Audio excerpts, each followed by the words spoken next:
Assalamu alaikum. Rahmatullahi wa barakatuh. Peace be upon everyone who's watching or listening. Welcome to Consider This TV, where truth is made clear from falsehood. My name is Kenny Bomer, and I am the author of the book, Consider Islam, Disproving the Patriots of Propaganda, and the forthcoming book, Everything is a Test. Truth is made clear from falsehood.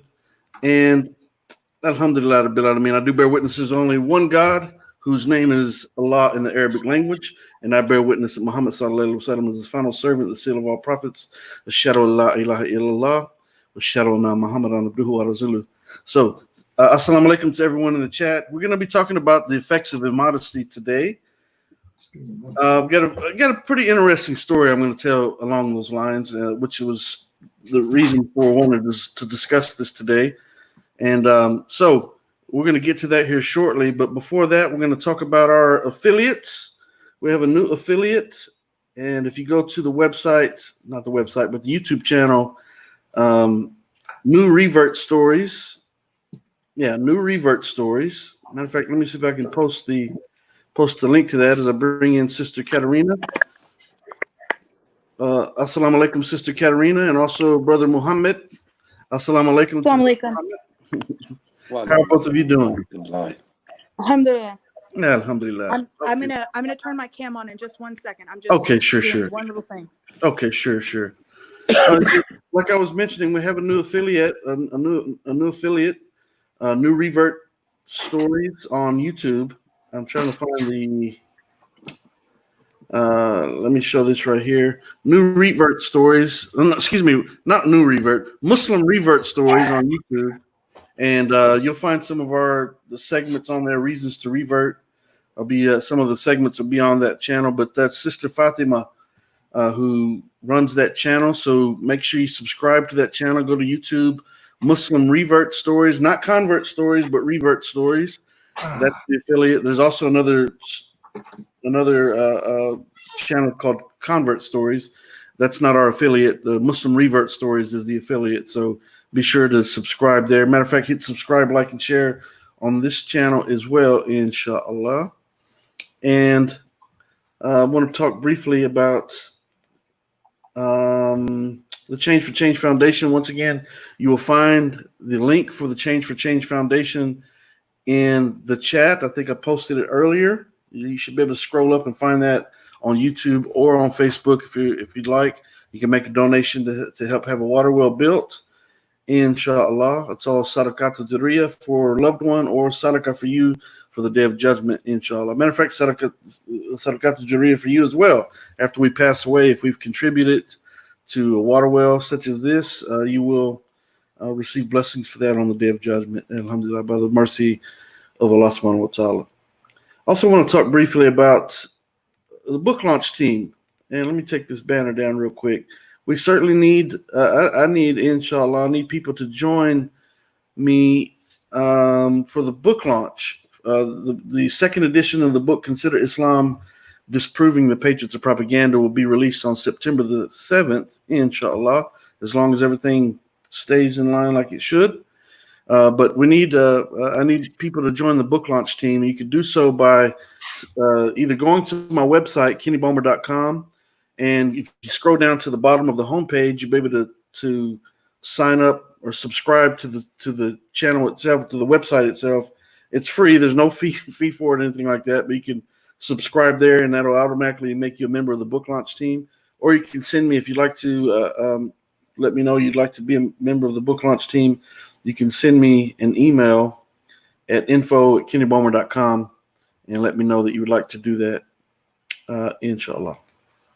Also, as I bring this down, once again, the first edition was the #1 new release in the genre of comparative religion on Amazon for 17 weeks, and I'd like to try to match that, inshallah. So I certainly need people's help in trying to achieve that. And also, as I take this down,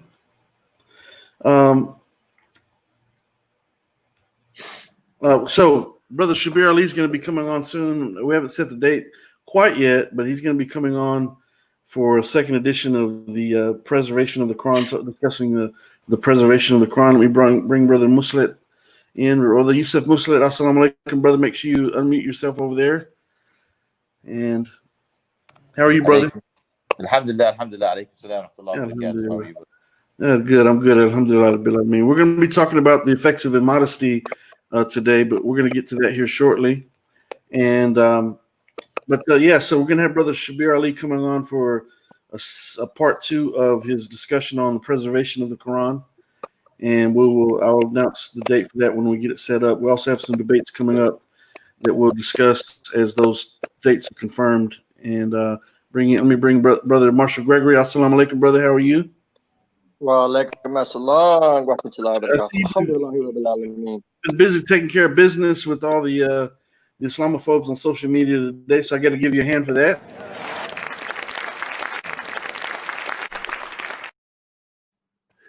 I like those hands. And I might be the only one that likes those, but I try to use them every chance I get. Alhamdulillah. Yeah, brother, I see you've been busy taking care of the Islamophobes on social media.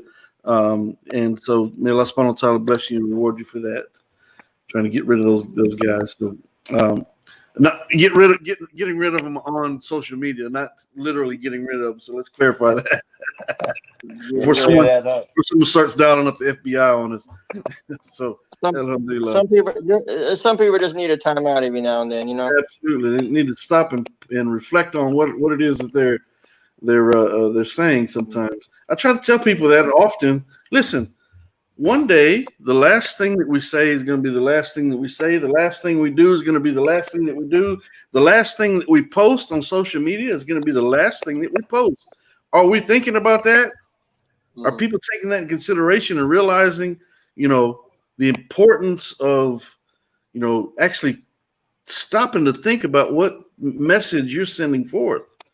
I would hate to think that the last thing that I said on to someone either in person or on the telephone or just anyway on social media would be something that would be rude or insensitive or hateful or something like that.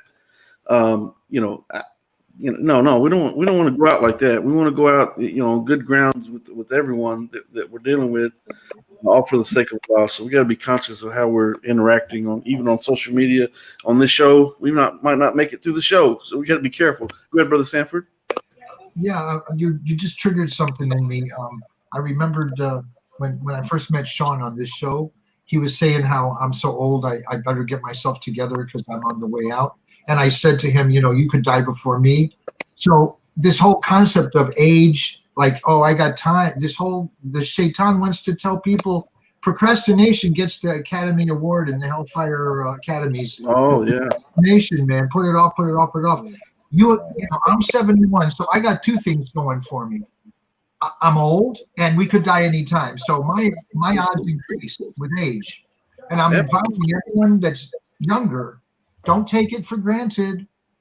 You're just as much on the line as I am right now. Age, a lot doesn't take us by age, or all the old people would go first all the time. That's right. It happened like that. And what is Iblis doing? Iblis is trying, the devil, Satan, Lucifer, Beelzebub. What is he trying to do? He's trying to separate us from the remembrance of Allah. And a lot of times, what does he use? He uses time, making people think that we have all this time in the world. Oh, we're not going to see Allah. I've got another 20 to 30 years. I don't know you. Maybe you don't. Mañana. Yeah. And so that time, even that time that we think that we have, is a tactic that the shaitan come and whisper to you and make you think that you've got all the time in the world. On the contrary, you don't know, when the wind blows, you might be falling down with it. Yep. So, people die instantly, just instantly. My father-in-law, my ex-father-in-law, he went for a walk with my oldest son who passed away last year. They went for a walk with my oldest son who passed away. He went for a walk with his grandfather when he was 9 years old, and my father-in-law at that time, he came back and he was telling my ex-wife, he was telling her, hey, look, I beat my time walking down the levee. He beat his time coming back. He was all excited, but no sooner that he said that, he fell out. He had a massive heart attack and died. Just like that. So these are things that we got to be. Here, speaking of time, as a matter of fact, I mean, he had the stopwatch in his hand, He thinks he in his mind he just went and had some success in regards to the time allotted for him to walk the levee, and he beat his time, and little did he know he was out of time. He was out of time. Just minutes after he hit stop on that stopwatch, Allah subhanahu wa ta'ala hit stop on his life. And man, that's something to take serious, man. That I'm telling you right now, I'm not joking about it. That's why we mention Surah Al-Asr so often. By the gift of time, surely mankind is in loss, except for those who have faith and do good righteous deeds and who guide one another to the mutual seeking of knowledge and perseverance. And alhamdulillah, absolutely.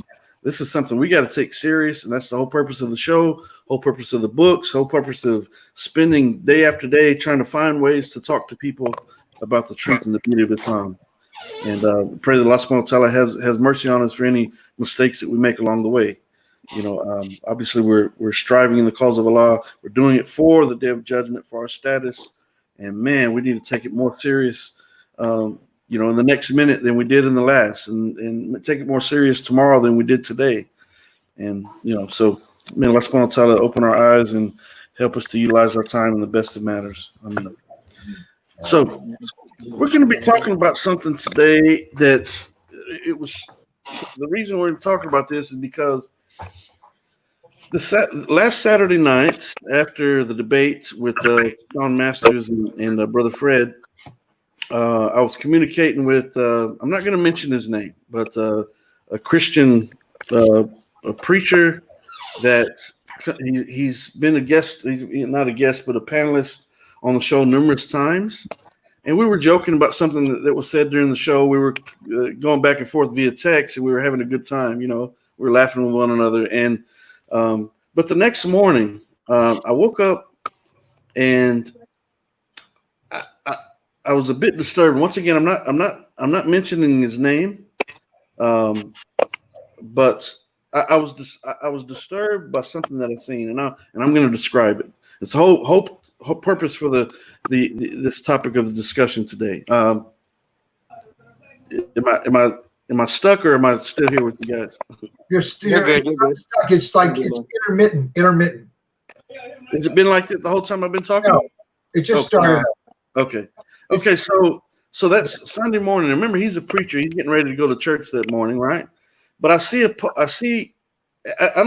I'm not judging anyone with what I'm about to say. Okay, I have a reason for what I'm about to say, and it's very serious. He posted a photo of his daughter on social media on Facebook, and in the photo, she's in the middle of the street, and she's very scantily dressed. Okay. And she's on her elbows, face down on the street, in the middle of the street, face down on her elbows, and her body's contorted like a contortionist. So, her buttocks would be above her head and her feet are out this way. So she's bent backwards, okay? And she's very scantily dressed. Now, this is a preacher's daughter. She's 12 years old, okay? And so I'm thinking, and he was talking about how proud of his daughter he was. That's great. That's fine. But in my mind, I'm thinking, what is going on in your head? You are a preacher, and I'm not judging anyone. Please understand this. That's not my intention. But I'm thinking, you are a preacher, and you've got your 12-year-old daughter. For one, she's out in public in this very revealing outfit. She's not only that, but she's in the middle of the street. Not only that, but she's got her body contorted. And in my mind, I'm thinking, what about, Chester the molester across the street that's looking out his blinds looking at her, or Peter the pedophile that's on the other side of the street, he's looking at her. And I'm thinking, what about all the kids that she goes to school with, and just everyone in general? They have no business looking at his daughter this way. You understand what I'm saying? No, listen. I didn't have any daughters, alhamdulillah. I say alhamdulillah because, well, the reason listen, don't get me wrong with that. If I'd have had daughters, I always contemplate on that. Man, if I had daughters, I'd be so protective of them. Maybe Allah subhanahu wa ta'ala didn't cause me to have daughters for that reason. I was protective enough with my sons, right? But I'm thinking, man, if I had a daughter, there's no way, for one, I couldn't allow her outside of the house this way. And I certainly wouldn't have her parading around in the middle of the street, all, or their body in this provocative pose, right in the middle of the street, And ask her the Muhammad Ali story to his daughters. Maybe what? Yeah. A teachable. Yeah, go ahead. That's a beautiful story. Yeah, but I mean, that would be a teachable moment. Like it would be dawa, but and then he could take it or leave it. But you did a good thing. You know. Well, so what happened was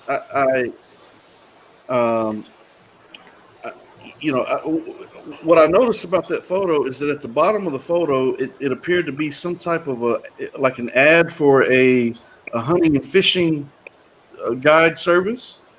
And so when I seen that, I was like, "Oh man, look!" Now this, walaikum salam, brother. So now obviously this ad that has his daughter on it, nearly half naked in the middle of the street with her body contorted in this way, is an ad for men.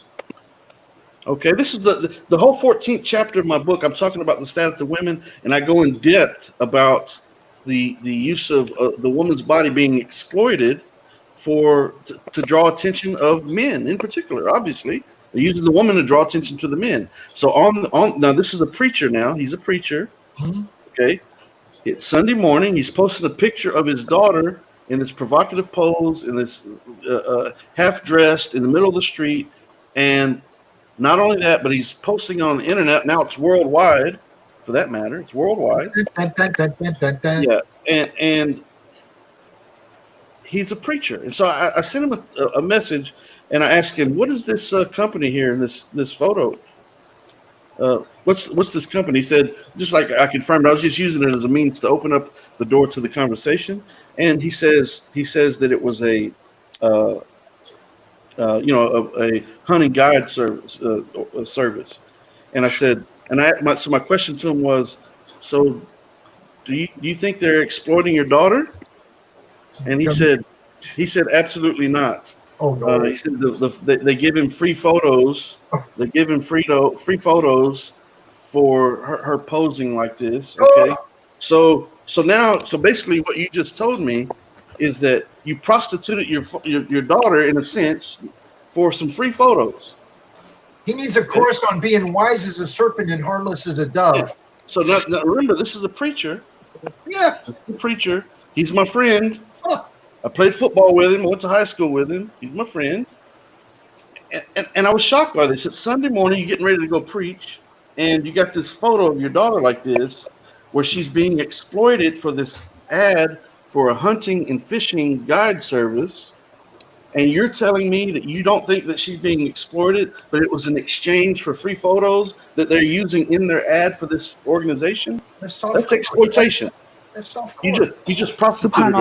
Subhanallah. And then on top of that, I'm thinking, okay, she's a minor. So she's a minor. So you're proud of that. But what is it that you're proud? What you're saying you're proud of your daughter, but what are you proud of? Okay, so he said this is her dance attire. Okay, great. She dances. But what is the objective of dancing? Yeah. The objective of dancing serves one purpose.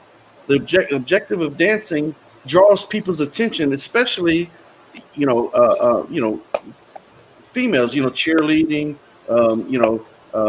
in my mind, I'm thinking, okay, so you're okay with your daughter like this at 12 years old. Are you going to be okay when she's 21 years old and she's in the strip club and she's dancing on a pole, or she's doing porn somewhere? Are you going to be proud of her then? Because what you're saying you're proud of her about is you're not talking about her grades. You're not talking about her or acts of charity in the community.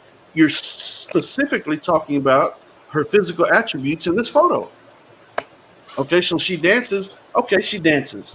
Okay, but even dancing, what's happening is this whole freedom of speech, freedom of expression is covering up the evil works of Shaitan, who's using those things under this veil and under this guise in order to deceive people into accepting things in society that weren't there previously. They weren't there. Brother Sanford is older than the rest of us here. He can tell you, I'm sure, the gradual progression. I'm sure he's seen some things in his life, but even on television, although he lived a bit for the 60s, they were pretty wild back then.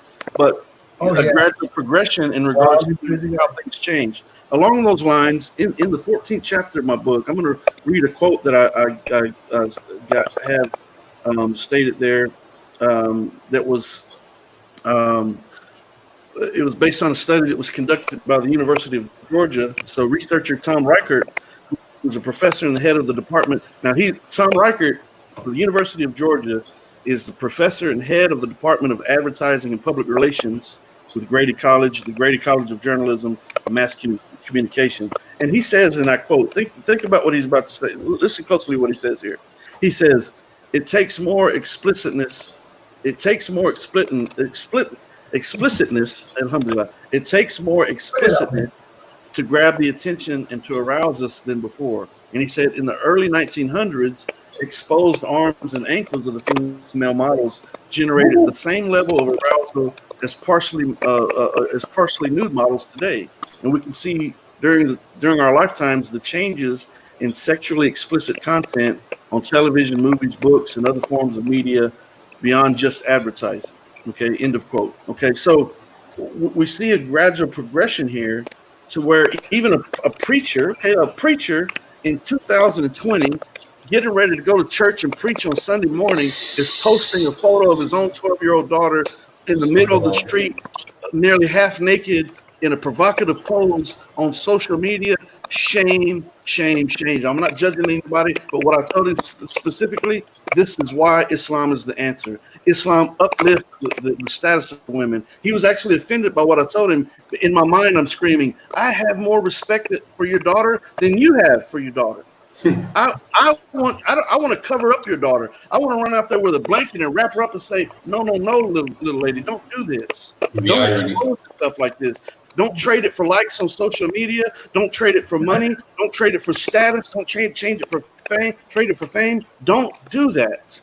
Don't do that, because that's exactly what the shaitan wants. That's exactly what Iblis wants. He said, I will attack from before them and from behind them, from the right and from the left, and you will not find most of them thankful. You will not find most of them to be obedient. He's coming. He's sending his minions, and his minions come in the form of men and of all ages, males of all ages that are looking and they're on the lurk. They're lurking out there. They're on the prowl. They're on the hunt, and he's got his daughter on this hunting, expedition website advertisement for men who are out hunting. I'm not. Listen, men are men, women are women, but the fact of the matter is, it's preyed upon. The sexual exploitation of women is preyed upon, and it's to get man's attention.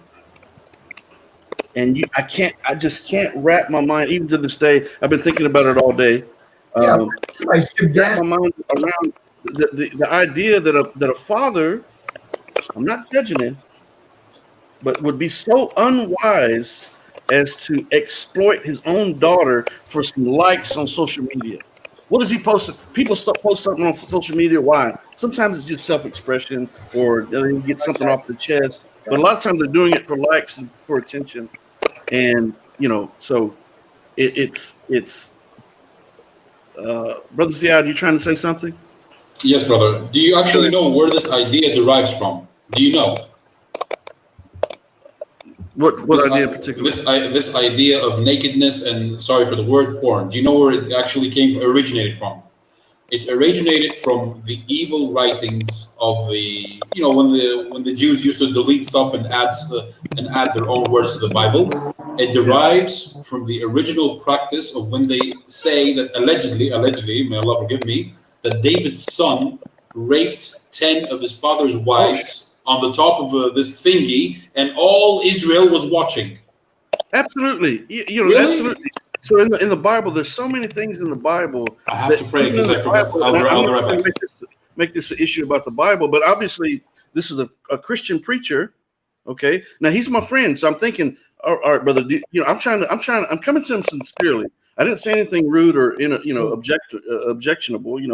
I came to him with concern and trying to get him to think and say, don't you think that this is you're going a little bit overboard with this, and you're allowing your daughter to be exploited? And matter of fact, he was offended by what I said. And I told him, look, I realize your discomfort, but I didn't apologize to him. I don't think he deserves an apology. For one, I didn't say anything rude. I said I realize that you feel discomfort at the fact that I'm speaking truth to you, but accept it for the truth, and analyze what would our Creator want you to do. Would he want our your daughter to be out in the street like this? No. Would he want you to be, as a preacher, first and foremost? Would he want you to be advertising it yourself? Come on, man. So, alhamdulillah. Go ahead, Brother Sanford. When I lived in a little town in Arkansas from 2007 until 2010, 9 or 10, about 3 years. I had a little store. It was a tourist town. When I became Muslim there, and I was in the woods, I moved to the nearest town, Jonesboro, which is a bigger town. It's on the border there near Memphis, about an hour from Memphis. And I hadn't been in a big city for 3 years. I'd been out in the trees, 800 people, and a river, and Ozarks, eagles flying and stuff. So I'm going to the city of Jonesboro. I moved there to become, I was the nearest masjid. I go into the mall, and I hadn't been in a mall in like 3 years.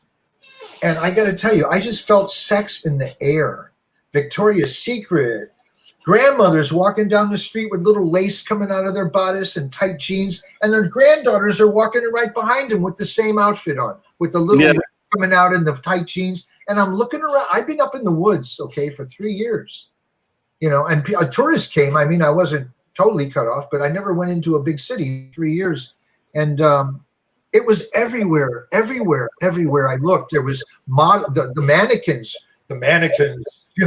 nobody looks like these mannequins. They're like in a somebody's like wet dream. There's these mannequins that are shaped like, like perfection. It doesn't exist. And if it does, Allah made a couple of beautiful creatures, like thoroughbred, creatures that are just like perfection, but it's for health. I was such a pervasive. I got out. It was like a perfume in the air. Sex was just everywhere you looked. There was somebody was selling with women, using women or men too, with the short, the whole thing. And it was just like, I realized how far Allah had taken me. He put me in the woods for 3 years before he made me Muslim. And then when I went back into the city, I realized it's like frogs in a bucket. You know that story about frogs in the boiling water?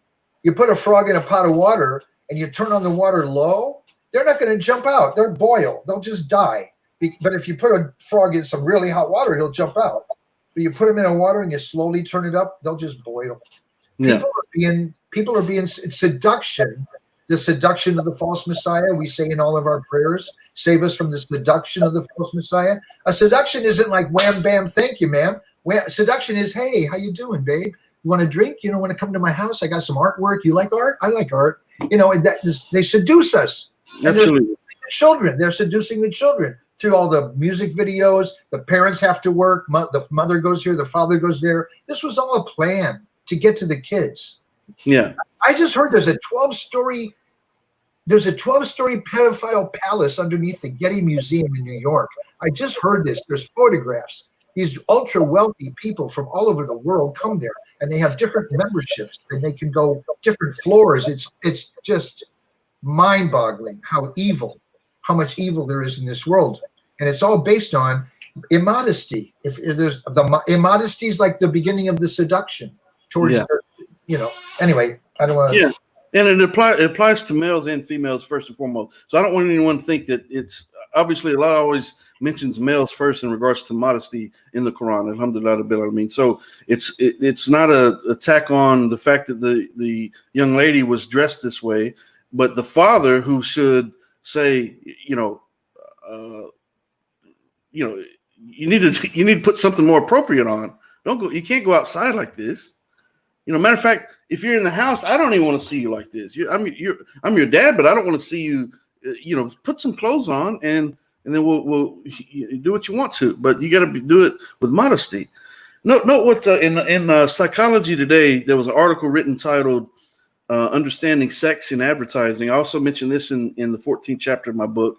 And so the name of the article is "Understanding Sex in Advertising: Getting People to Look or Buy." and it was written by Jesse Merthik.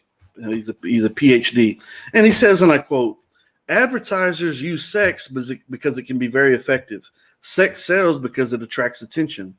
People are hardwired to notice sexually relevant information, so ads with sexual content get noticed.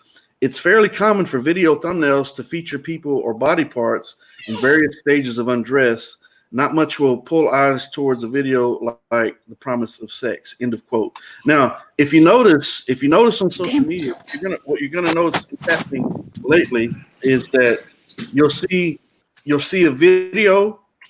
You'll see a video or a photo, and it'll have a woman in a provocative pose, but it's only there for 1 or 2 seconds just to lure the eye to the video or whatever, and then it changes to the product that has nothing to do with what you just seen with this woman. Subliminal. That's happening on a mass scale now. Subliminal seduction. Yes. So it's called. That's what this guy's talking about. I go in the 14th chapter of the book. I go in more detail about it, but they're using this imagery to draw attention. Once again, it's propaganda. It's propaganda of who? Iblis. Iblis is using these things to draw people's attention. The whole book is about propaganda, and it's propaganda that's used on various fronts for various reasons. And part of that propaganda is to draw people's attention to certain things. And man, if you got people who are supposed to be God-fearing people, men of God, that are falling into the trap and posting photos of their own daughters in provocative attire and positions on social media on a Sunday morning, we got a problem. We got a huge problem. I mean, obviously, we know we've had this problem for a while. Sister Katerina, was you going to say something? I'm sorry. I was just I was taking care of the kids and I got kicked off. It's okay. I'm back on. Sorry about that. I probably missed a whole bunch of the content, but this I wanted to add something about specifically American culture with the little girls, sexualizing little girls. It's a big, like with their dance, with their ballet and their leotards, leotards and beauty pageants and gymnastics and do you need to dress like that to do those things? Yeah, absolutely the gymnastics is horrible. No, absolutely not. You don't need to do any of that. And did you see the recent huge scandal? It's like a huge thing. Yeah. The U.S. Olympics, the USA, what is it? Team USA's doctor. The doctor sexually abused more than 500 gymnasts. More than 500. Huge deal. And they didn't even pursue it. They defended him and didn't listen to 500 girls and women. Lots of them were minors, and some of them were because that organization not only worked with university gymnasts and post-university gymnasts. They also did older minors, like teens. Yeah. And I think even some kids with those pre-Olympic days gymnastics stuff as well. I mean, I'm just appalled, but I'm not saying that. I mean, I don't particularly as a woman like the narrative that what you wear means that you're asking to be raped, or that what you wear means that it's a green light for men to attack you and do whatever they want to you. I don't like to I don't like to say that, and I don't want the audience to misunderstand me or think that that's the message that I'm trying to say. I'm not trying to say that. That's not what I'm trying to say at all. But what I'm trying to say is that while I don't like that, I also don't like the way that they're dressed. I also don't like that. Yeah. I mean, you can not like both things. And I do think I very much support a woman's choice to dress how she wants. And I do dress how I want. Me personally, I do dress how I want. And I think it's very important that a woman and a girl makes that conscious choice to dress how they want, because it is a very conscious choice and it's very, very important. By the way, not only a woman and a girl, but a boy and a man also, to not only in dress, but in behavior. Yeah. Modesty and behavior. I think I'm branching a lot off of topic, but there's a lot of American culture that normalizes the over sexualization of Absolutely. young girls, and I mean, both of my girls do gymnastics, and they do gymnastics in sweats, and that's never been a problem for them, and they do it just fine. There's lots of Muslim, alhamdulillah, there's lots of Muslim professional athletes, and there's, I mean, there are Muslim women professional athletes who do it not scantily clad as well. Yeah. So you don't have to you don't have to follow like cultural norms or like what your other, what they expect of you. Yeah. And that's the whole issue is that we see it so much that it's becoming an expected norm. It's they're normalizing it to where the women who you feel shy if you're not doing it. Yeah. Or you feel embarrassed if you're not. So let's take for example the stretch pants. The leggings. The leggings, right?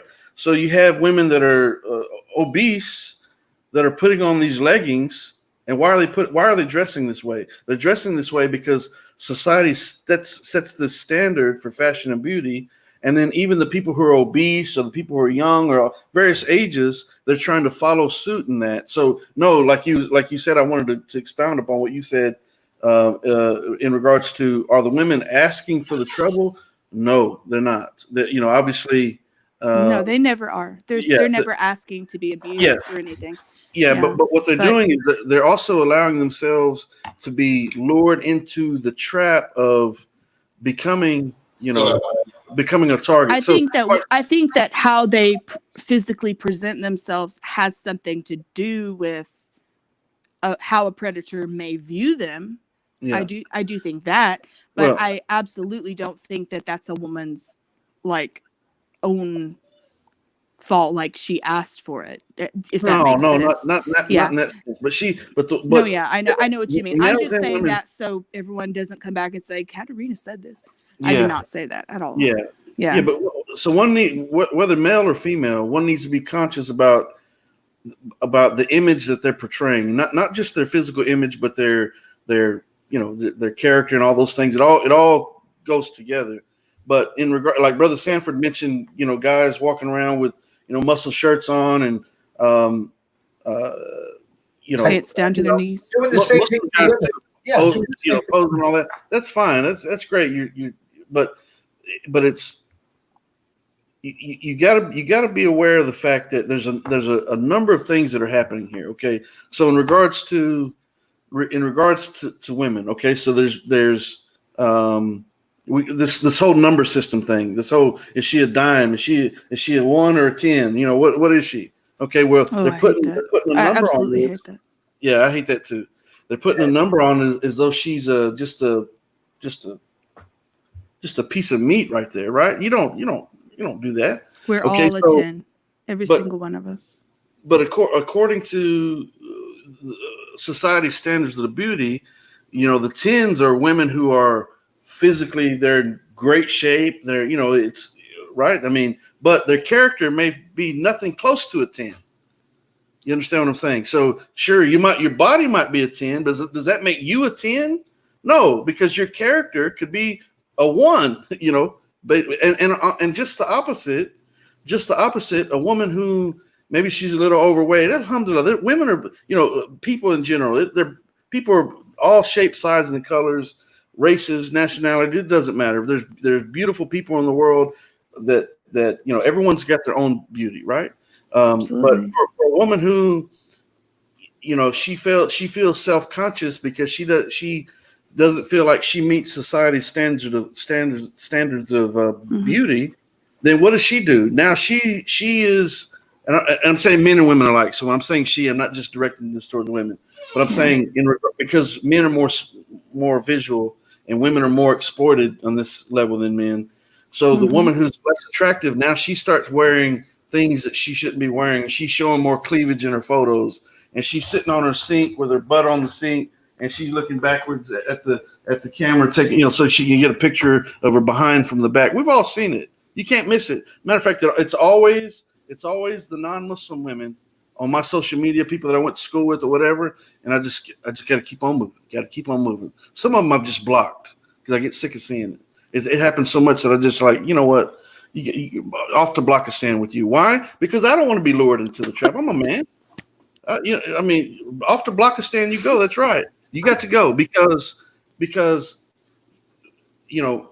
fact of the matter is, so a man can be ruined with a single image. Okay, let's be honest. Let's be real. That's true. A man can see something, and it will turn his world upside down for the entire day. Okay, that's real. And you see a certain thing, and it alters your whole state of being. Islam is the answer for that. Islam, we know we got prayers coming up. We got to keep ourselves in line. You don't want to miss the prayers. So, alhamdulillah, that's why Islam is the answer. That's the message I was trying to convey to this Christian preacher, friend of mine. He's been on the show many times. But the fact of the matter is, we got to be aware of these battles that are coming against us and be willing to say, you know what, I'm tired of losing this battle. I don't. You're not going to get me today. You might have got me yesterday, but today I'm going to stand up and I'm going to fight you back. And I'm going to fight you back by turning to Allah. And I'm going to fight you back by saying, no, I refuse to look at that. And if you're going to keep dressing like this on my social media, on my friends list, then you're going to Blockistan. I can't keep messing with you. Go ahead, Brother Sanford. The same thing happened to me with Sean when I told him that any father who teaches his kid to hate people based on their religion is a terrible father. And he took it as a personal insult. He took it as a personal insult. I said, if the shoe fits, wear it, man. I wasn't accusing him of anything, but this is what you find. We live in a world where the religion of God has been watered down by the dunya, and there's more people. And it's like, what does it say? You become the non-Muslim. The Muslim is a stranger to the non-Muslim. The scholar is a stranger to the Muslim. The imam is a stranger to the scholar, and the prophets are strangers to the. In other words, the closer you get to Allah, the weirder you look to the world, and the closer you get to Allah, the stranger you look to the world, which is because they're going the other direction. And I think mashallah, I think may Allah reward you for encouraging good and forbidding evil for Dunkin' Donuts buddy, your Dunkin' Donuts buddy, DD. Yeah, alhamdulillah. I wish him well, but if you don't send him the story about Muhammad Ali, how he talked to his daughters, I will, because if he sees that, I'll feel like I did my duty. I just got this inspiration. He should see this. Yeah. What he does with it is not. Well, I can't. Go ahead. I can't send him anything because even though I wasn't rude to him, he sent me to Blockistan. So he blocked me, and so and I'm okay with that because I'm thinking, okay, Sean blocked you. I'm blocked for 3 days. I can't do anything for 3 days. No, I'm talking about the preacher that. Oh, the preacher. Okay. He's been a panelist. Mm-hmm. He's been on the show many times, and I don't want to mention his name. Yeah, we'll just move on from there. But he blocked me, and I didn't say anything rude to him. I was just, brother, listen, do you not realize that this is, this is exploitation of your daughter, and you're and I asked him. I said, do you think it would be appropriate? I asked him directly. I asked him this, and I know he probably didn't appreciate the question, but I bet he thought about it afterwards. After he blocked me, I bet he's probably still thinking about it today. Did you ask him? But I asked him. I said, okay. Remember, he's getting ready to go to church to preach, and I asked him, do you think it would be appropriate for your daughter to be like that in that same attire, in that same position in front of your church? Of course not. He didn't answer me, blocked me after that. Absolutely not. Did you What was ask the, him? And so the point being, level of the hunters? If you went to the hunters, what if you would, Can't hear. if you wouldn't let her be like this in front of your church, if you would, can y'all hear me? I couldn't You hear still hear Brother me? Sanford. I can hear you. what's the interest Okay. What I was saying is, lovers of gymnastics or something? Are the hunters and gymnastics lovers or something? Why do they want these pictures? For Well, what? that's just a hunting guide service. They have no business looking at this 12-year-old girl to draw their attention. And they To got this the hunting negative. guide service. They got the pictures. Yeah. And they got some free photos of his daughter in this provocative pose and outfit. You know, that's her dance outfit, by the What? way. But I missed yeah, that it's her part. dance. You didn't hear that part. He I was- traded. Yeah. He made a trade. He bartered.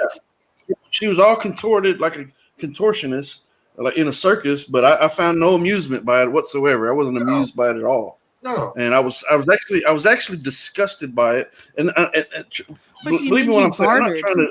I'm not trying to judge anybody. That's not what I'm saying. No. But I'm thinking, man, do you realize what you're doing here? How unwise this is to put your daughter on display like this. Would you put her on display in front of your church? If What you do you- wouldn't, What do you mean he if you wouldn't, traded? then why are you putting her on display in front of the world on the internet? Use What- your mind, man. What do you mean he traded? He bartered for free pictures.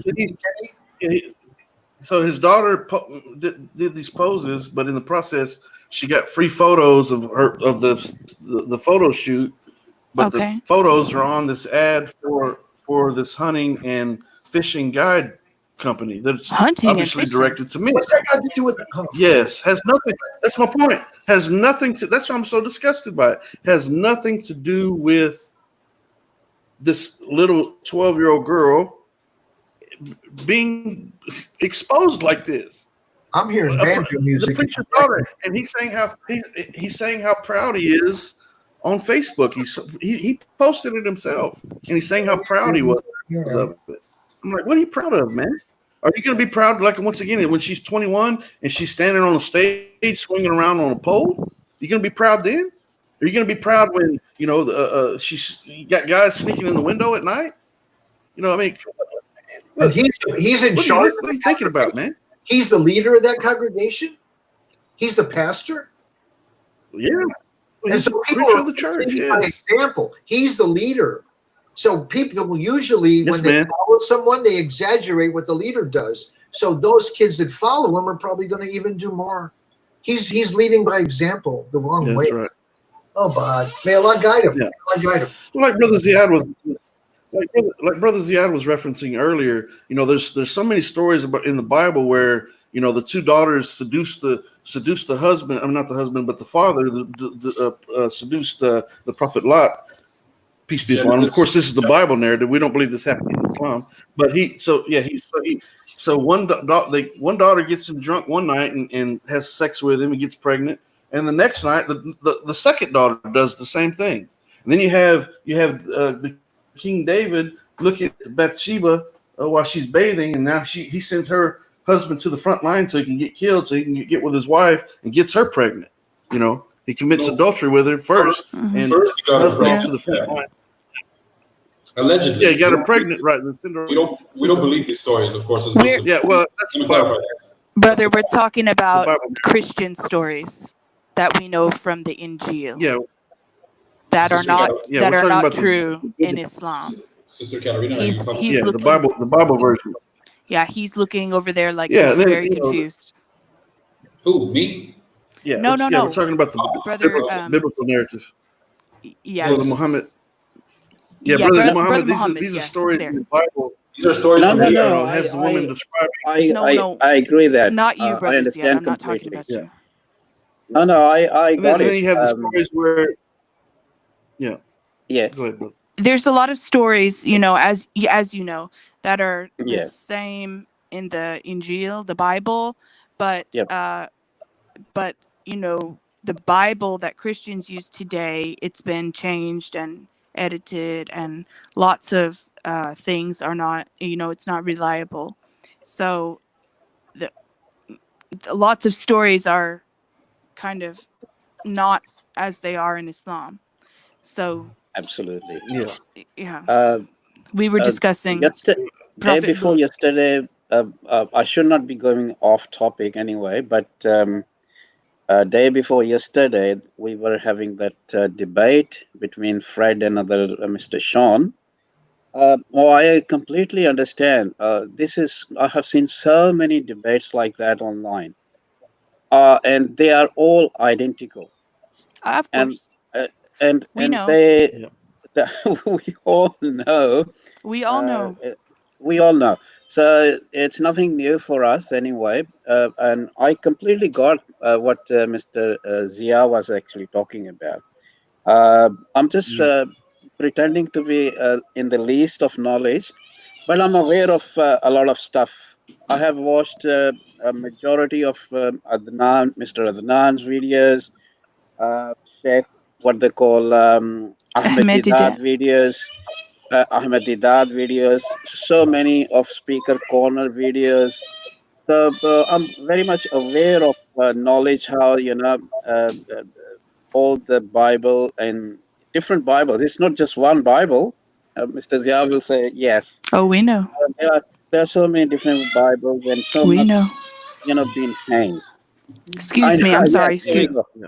That's what it is. No problem. Also, Brother Zia, I left my email address in the private chat, and I'm about to set up my Facebook as well.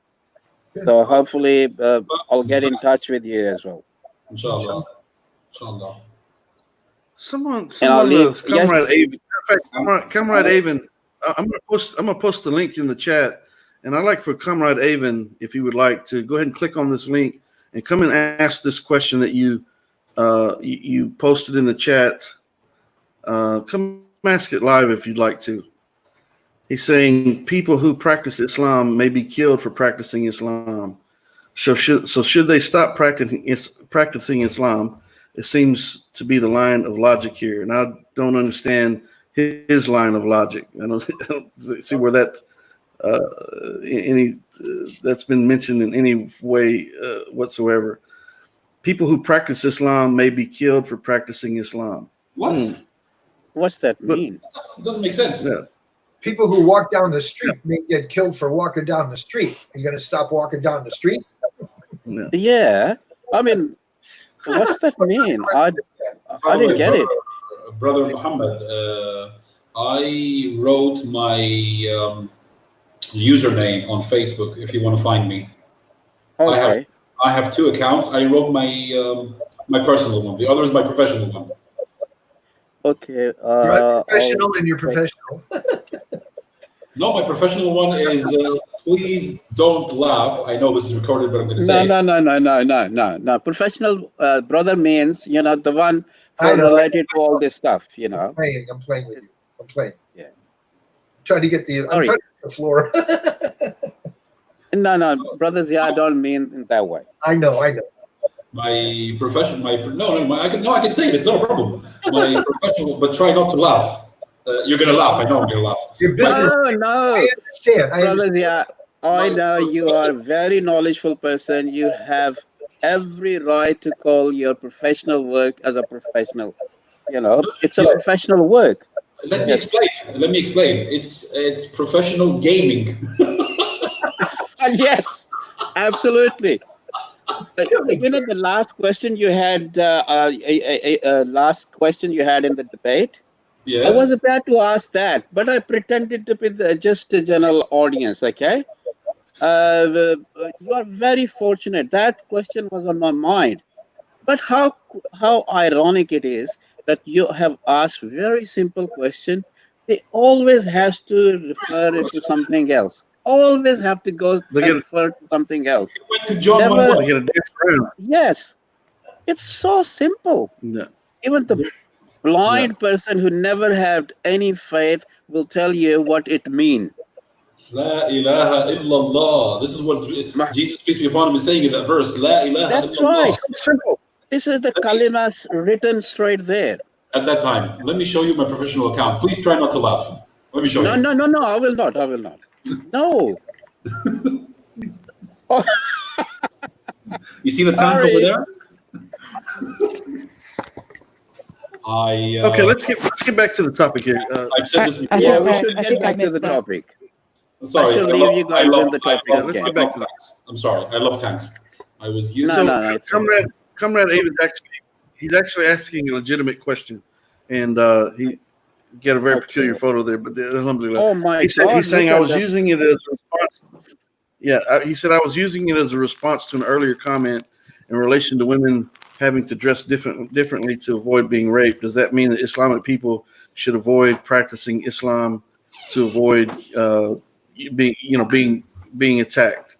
So that's basically what he's getting at. So there is no way to dress to avoid being raped. There's no way to avoid being raped. If a man is going to rape a woman, he's going to do it because it's not about sex. It's not about that. It's about control. And it's because he has a problem. And he's let me tell you something that happened when I was about 8, maybe 9 years old. I had a great aunt. That makes me so mad, because didn't I just explain that like in great detail? Yeah. That it's not about the way they dress. When I was about 8 or 9 years old, my great aunt my great aunt lived right next door to us. She was 85 years old, and she was out in her yard one day messing with some flower beds, and a man walked up from the street and exposed himself to her. Now she's 85 years old. Allahu Akbar. Yeah. So a person who's gonna attack someone sexually or like that, that person's a pervert. They're just a pervert. That's all. Yeah.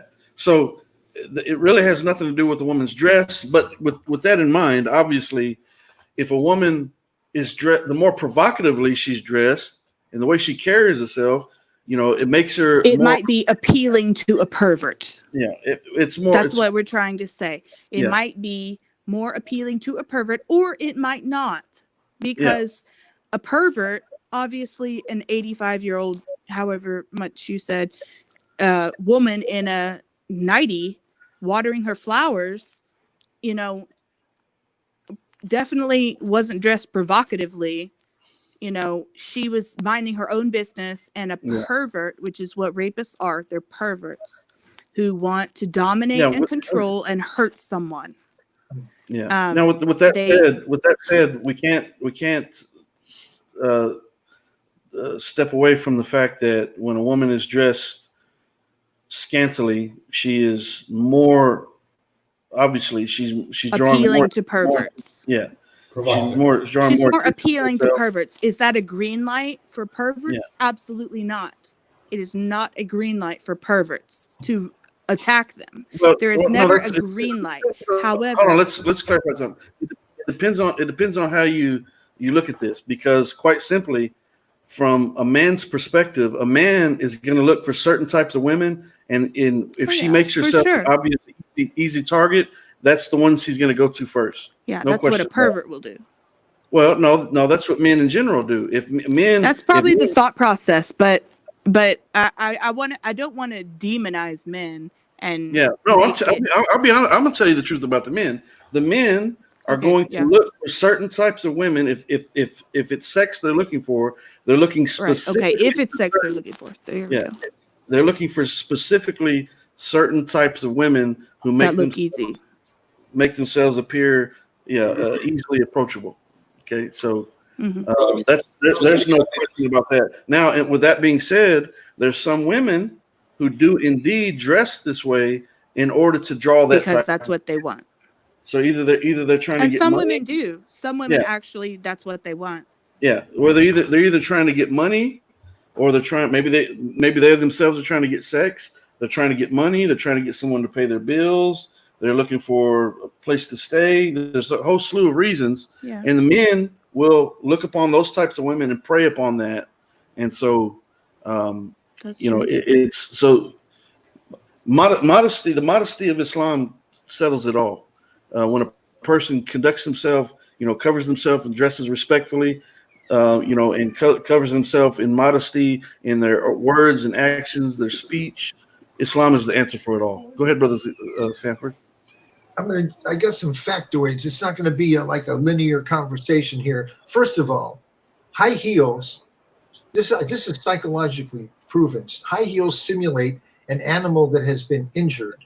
When a woman's walking in high heels, it's like a limp, and psychologically, the males see a woman who's walking in high heels as vulnerable. Not only that, but her hips swing from side to side when she's in high heels, which is attracting a man. All right. Yes. Breasts are predominantly an obsession in the West because of Dr. Spock, bottle feeding. Men didn't get it when they should have gotten it when they were young, and there's an obsession because of that. That's the preoccupation with breasts is because they didn't get nursed. A lot of the whole generations got bottles, so the women could go to work. So this is the whole plot to destabilize. But breasts are also attractive in non-Western societies. Yeah, I know, but well. it's the Playboy philosophy is huge. It's like started. It's like this is the home of it. You know what I mean? Like the pinup girl. Yeah, all thing. that started in the. I mean, you have to. But when I remember a day when before AIDS and before this pandemic, when people would get dressed up at night to go out for the sole purpose of finding somebody to have sex with. It was normal back then. Sure. They had us convinced. People do that all the time. I know, but now not so much because of all the diseases. But even now, Brother Sanford. No, it's. Are you telling me, with everything that's going on out there, are you telling me there's still? I'm a little out of circulation. Okay, you're telling me there's still. Oh, well, sure they are. That's just like. Hey, brother, now if they can't get to the club, what do? They go to their online club. There's so many apps where you can go on there and they have find Tinder somebody. and Plenty of Fish and like. It hasn't slowed down anything at all. Matter of fact, it's magnified. It's multiplied. Many things to worry about. So it was, but it was wrong. We thought it was. Oh, you're so cool. The diseases were there. They just didn't know what they were. They weren't starting till the mid '80s. They really blew up in the early mid '80s. I was in college in the '60s. They discovered what they were, Brother Sanford. They were always there. They didn't invent AIDS. Along those lines, Mindy Domer just made a very good point, which I was touching on briefly in regards to these apps where you don't even have to go to the club anymore to find somebody. You get on the app, and it's a done deal. You know, within minutes. Hey, I'm in the neighborhood. I saw you online. I'm in the neighborhood. Delete. Yeah. I'm getting messages unsolicited. Hey, I saw your stuff in the mail. I'm nearby. No thanks. You know. Yeah. Hey, I got a virus. I don't want to get a disease on my phone. So with all of it, quite simply, the message for the show today is what we're trying to convey is that Islam is literally the answer for every bit of it. It's the answer. Why? Because we're going to the prayer so often that the Prophet Muhammad ﷺ said that the prayer is a means to expiate sin. It's a prevention of sin because we keep going to it so often. For one, we're asking for forgiveness when we go to the prayer. We're being forgiven, but also because we know that the prayer is coming.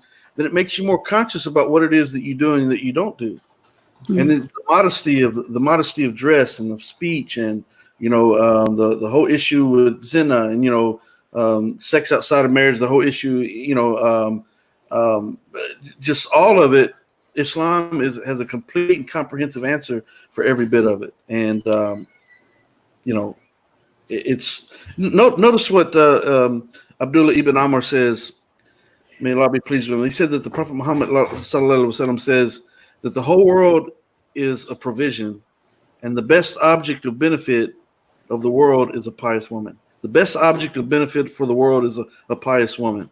What is a pious woman? A pious woman who covers herself in modesty and brings Popeye's chicken sandwiches home brings that new Popeye's chicken sandwich home when she gets here. Alhamdulillah, Rabbil Alameen. We can hear her laugh. Her laughter is so. Just yesterday, we seen that with that big chicken, that big piece of chicken on that Popeye sandwich. I was like, man, I gotta get one of those. Hey, I'm eating chicken today. Don't insult my chicken. Huh? Go eat chicken. And then Mika just showed up with the looks like. I hope she brought it up for everybody. Look. Now she came home with a spicy and a regular one. So fantastic. So, anyways, so a pious woman, I truly commend women, because I'm a man. Okay, it makes it. I'm gonna be honest. It makes it easier on me when I'm around Muslim sisters. Why? Because I make sure I don't even want to look at them in the eye most of the time, because I have so much respect for them and I have so much honor for them that it's like I want to make sure that they know that I completely and entirely respect them, right? And it's something that's extremely important to me on a personal level, because it just makes it easier for man when he's not being lured into these temptations that that are everywhere. They're everywhere, man. You can't watch a movie. You can't do anything. You can't get online and say hello to your friends on Facebook without seeing these images, the stuff, right? Images. I've even seen it on the Muslim Pro app. The Muslim Pro app on my phone, I've seen pop up some of these dating apps, right? And I'm thinking, man, how did this happen? How did this happen? I don't want to see it. Go ahead, Brother Stanford. Two things, Brother Kenny. Allah is such a wonderful creator. He made necks that go all different directions, and he made eyes that roll in our heads, and he said, lower your gaze. And that's number one. And number two is, two things happen when you get older, and I forgot what the second one was. Let's see. What's the the whole purpose of modesty is an intention in your heart. Modesty is an intention in your heart, and the bottom line is spoken in plain English. Like I like plain English. One of my best teachers before I became Muslim broke it down into plain English. You don't shoot a sexual vibe to anybody but your spouse. Period. Yeah. You don't look sexy. You don't sound sexy. You don't act sexy. You don't think sexy. You don't do anything sexy to anybody but your spouse. Period. And everybody, and you know what I'm talking about. Everybody knows what I'm talking about. That's right. It's like you don't go to the bathroom in public. You do it in private. The same. I'm not trying to equate the two things, but this is a private event, an intimate event, a sacred event between a husband and a wife. And that's what it is. And that's what hijab is all about. Hijab means screen. It means screen.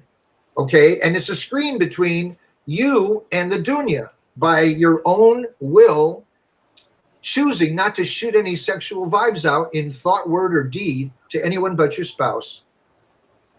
That's right. That's right. Notice this thing here. Let me take this banner down real quick. Okay, now notice, I want to make a point about it. Okay, notice. Let me take this down.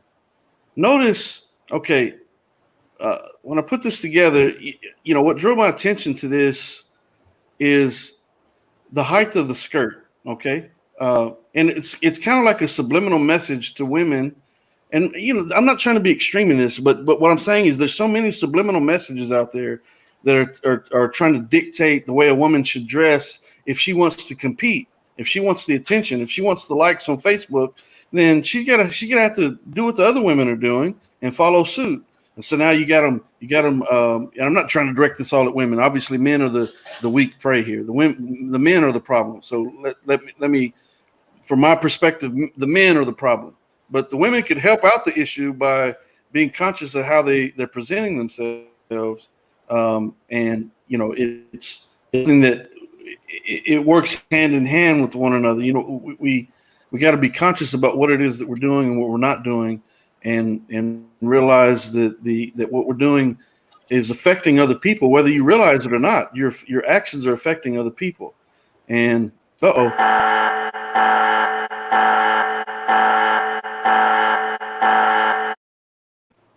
Brother Kenny, can I say something? Oh, yes. Just before you do, we have a known Islamophobe backstage. Okay. We have a known Islamophobe before he comes on. Brother, can I say something? I gotta pray. If that's okay. I gotta pray. I'll be right back, inshallah. Inshallah. Okay. Could I just mention something, because I've wanted to say this for more than 20 minutes. Sure, No, go ahead. About 12 minutes, probably even more. Mindy said something in the chat which I found very interesting. She said at 3:33, she said, I personally think hijabs are beautiful on other women, but I wouldn't wear one. Now, I would like to give her not exactly a challenge, but I would like to ask her to a very, very, very big favor, if she could try one on and see how it looks on her. You know, just do that and see how. I gotta tell you a story. How beautiful I gotta tell you a story about what happens in Houston when we go out and do dawah. So we have sometimes when the Muslim sisters go, what they'll do is they'll take a picture frame, an open picture frame with nothing in the middle, just the frame, and they'll give out free hijabs, and they'll ask the ladies, the non-Muslims passing by, hey, would you like a free scarf? And when the ladies come up, they put it on them. Of course, they know they're Muslim women, and so they put the hijab on them. They put it all up. And they ask, would you like to take a photo? And so then they take a photo with them, give them some of the photos. And what you notice is that some of these women that put the hijab on, these non-Muslim women, later in the day when you see them walking by again, they still have the hijab on. Because it's a protection, like the brother mentioned. It's a barrier. It's a screen, not just from immodesty or being, from the whole male and female issue, but it's a protection from the elements, the sun, the wind, the rain. It's a barrier. It's a protection all the way around. Go ahead, brother Ziad. I watched a video on YouTube from the Islamic Dawah team, halal video, and they were going out. They were putting these stands next to malls, and they were saying, would you like, or inside the malls, they took permission, of course, would you like to see how you look in hijab? And they would put their hijab on, and then they wouldn't show them anything, and they would show them the effect in the end, and they would be so excited and say, oh my God, that looks so beautiful, that's so amazing. And they would, as you said, mashallah, they would remain during the day wearing the hijab, even though they're whatever, atheists, Christians, anything, agnostics, you name it. Yeah, alhamdulillah. Not with this Islamophobe saying back here in the private chat and the foul language that he's using. Don't pay attention. But do you see it? You see? Yeah. Let me see. Let me just. I'm not going to read it out loud, but let's see what this. The one he made at 7:40 p.m. at 7:40, just 5 minutes ago. Look what he said. 7:40. That would mean 3:40 my time. Okay. Yeah. Okay. 3:40. Yeah. Okay, no, because I'm in Athens, Greece. 5 minutes. Whatever. Yeah. Yeah. Okay. Irrelevant. Never happened. Okay. Listen. Don't pay attention to this coward that never shows his face, and he calls us cowards. That's the irony. Don't pay attention. Who cares?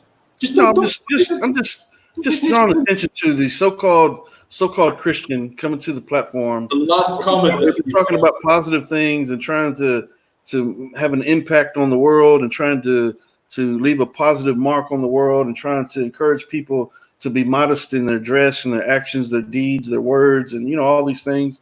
And then you have this so-called Christian coming on, and this is not a blanket statement against Christians and Christianity, but the so-called Christian come on, and he's backstage once again, and he's spewing and regurgitating foul language and as usual. Yeah. So I know you're listening, and you need to practice hijab yourself. What is hijab? It's a cover. It's a barrier. Cover yourself from the evil that you're spewing right now, and you consistently do. You'll never be on this panel again. So while you're in the backstage, I don't know, but you'll never be on this panel again. Sorry, brother. Something very quick. Something very quick. Regarding the one word comment that he used, he was accidentally looking into the mirror when he wrote that comment. No, I agree. I totally agree. And I love. Yeah, no, he's laughing. He's totally disqualified himself from ever being on this panel again. We'll reserve that spot for people who come on and they're decent human beings. We're not going to have swine that just climbed out of a cesspool trying to come on to the show and trying to ruin the show for everybody else. I'm not going to do that. I think at least swine follow the rules that Allah subhanahu wa ta'ala created them in. This person goes against the rules. At least wine have no choice. They have to. I mean, let's be honest. They have to go in the muck. They have to eat anything. They have to be filthy. They have to, because this is how Allah subhanahu wa ta'ala created them. But this person, he goes against his own nature. So that's why he is, as you said, inshallah, he disqualified himself from coming again on this panel. That's right. He's not. Alhamdulillah, Rabbil Alameen. So, Brother Yusuf, assalamu alaikum, brother. Welcome back. Make sure you unmute yourself over there. Assalamu alaikum. Rahmatullahi wa barakatuh. I'm sorry we had to go for Salat al-Maghrib and then. It's okay, brother. It's getting close to time for me as well. About 30 minutes from now, about 15 minutes. No, about 30 minutes from now, inshallah. So, yeah. So we've been talking about this issue of the effects of immodesty, and let's be honest. We can all do better, and that means literally every single one of us. Okay, and that means modesty in our attitude and being patient and dealing with certain types of people, modesty in the words that we use to express ourselves. I personally like it. It's not. I'm not judging anybody. Anything I say, I put myself on the front lines in regards to mistakes. So we all make mistakes. We all fall short, but we got to be conscious about the words that we use and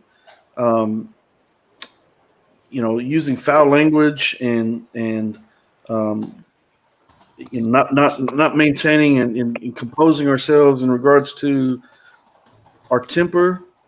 I put myself at the front of the line with that because some of these Islamophobes, they anger me, and it's something I continuously pray for patience and wisdom, and I always ask that Allah helps me to apply those things to my life because it's important. One of these days, no question about it, one of these days,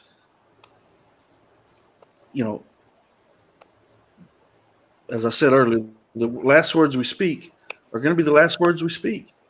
The last thing we do will be the last thing we do. The last thing we post is going to be the last thing we post.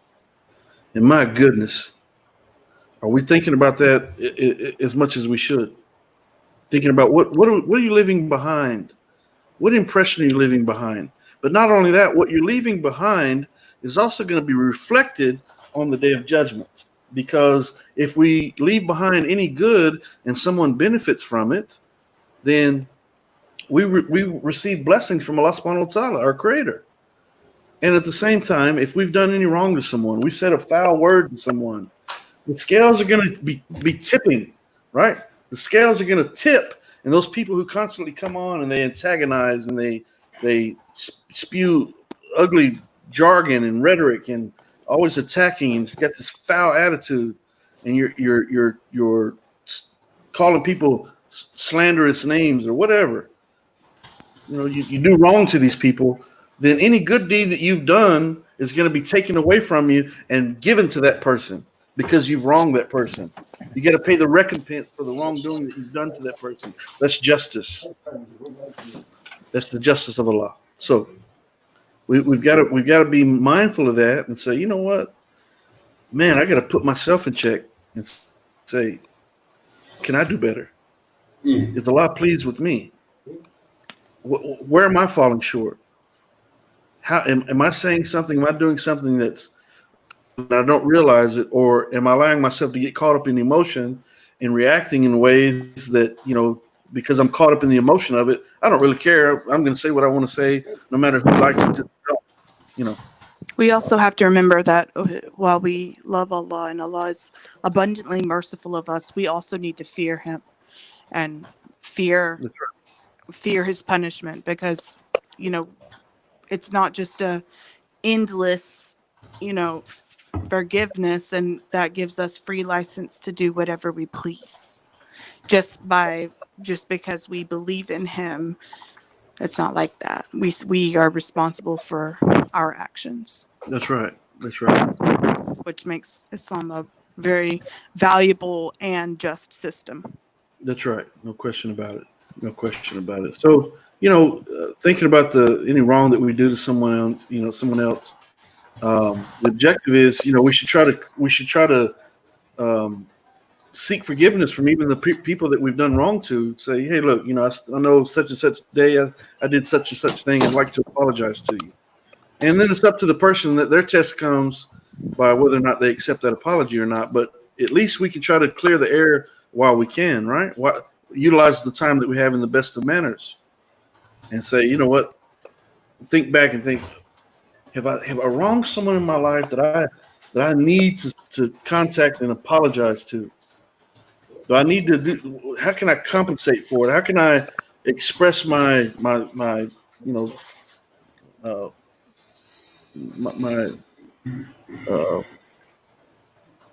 disappointment within myself, however you want to term it? How can I let this person know that I'm truly sorry for what I've done? These are things we should all reflect on. And a person who does such, and constantly thinking about how you engage with somebody else, you're being modest, and you win. It's matter of fact, Mindy Domir. Let's talk about Mindy Domir for a moment. I don't know if she's still in the chat. Mindy Domir and I, yes, she's still there. Mindy Domir and I, we started off rather rocky, and now she's one of the consider this TV. She's one of our best supporters, if not the best, for that matter. But we started off in it was very heated, okay? And I think we both made mistakes in that. But then, on a personal level, I started thinking, you know what? Allah says in the Quran to deal with people who are seem like their enemy. Deal with them in a way in which the person who's your enemy may become a best of friend to you. And constantly, Mindy Domir is supporting the show, and the relationship is changed. She had a part in it as well, but I tried to change my attitude from Islamic perspective, and in dealing with the law and saying, "Oh Allah, how can I do better?" Well, do what I said in the Quran. Engage these people who are at odds with you in some way, or antagonizing you, or being rude to you in some way. Treat them with kindness, so that kindness overwhelms that negativity, and now the person who is your enemy becomes your best of friend. It works, but we have to be willing to set aside our own pride and our own arrogance and say, you know what, I was wrong. Maybe I shouldn't have said what I said. I apologize. Let's start over. Let's do something different. There's no reason for us to waste our valuable time by bickering back and forth. What are we accomplishing? Nothing. There's a big difference. There's a big difference in. Yeah. There's a big difference in. So is mine. Yeah, absolutely. And oftentimes you can tell, like, there's a big difference in people.